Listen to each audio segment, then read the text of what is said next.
Hello everyone, नमस्कार.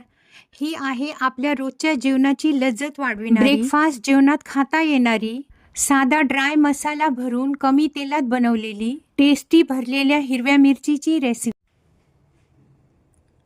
भरलेल्या हिरव्या मिरच्यांसाठी लागणारे साहित्य: 10-11 जाड हिरव्या मिरच्या, अर्धा कप शेंगदाणा कूट, अर्धा कप शेव, चिमूटभर हिंग, अर्धा चमचा हळद, मीठ चवीनुसार, 1 चमचा आमचूर पावडर.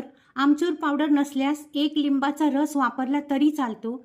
1 चमचा धना पावडर, अर्धा चमचा जिरे मोहरी, अर्धा पाऊण चमचा ओवा, अर्धा चमचा लाल मिरची पावडर, 2 मोठे चमचे तेल.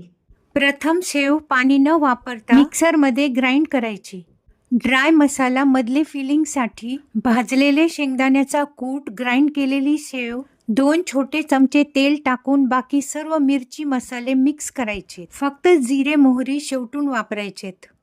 धुवून घेतल्यानंतर मिरच्या चाकूने मधोमध थोडेसे कापून तयार मसाला आत भरायचा आहे. तेलात परतण्याआधी सर्व मिरच्या मसाला भरून तयार करायच्यात. गरम तवा किंवा पॅनमध्ये 1 चमचा तेल टाकून 1 बाय 1 सर्व मिरच्या झाकण ठेवून वाफवायला ठेवायच्यात. लगेचच थोड्या वेळाने पलटवून दुसऱ्या साईडने पण वाफवायच्या आहेत. सर्वात शेवटी जिरे मोहरी तडतडवून तयार मिरच्यांवर स्प्रेड करायचे. भरली टेस्टी मिरची रेडी. हेल्दी खा, आनंदी रहा. आवडल्यास लाईक अँड सबस्क्राईब. थँक्यू.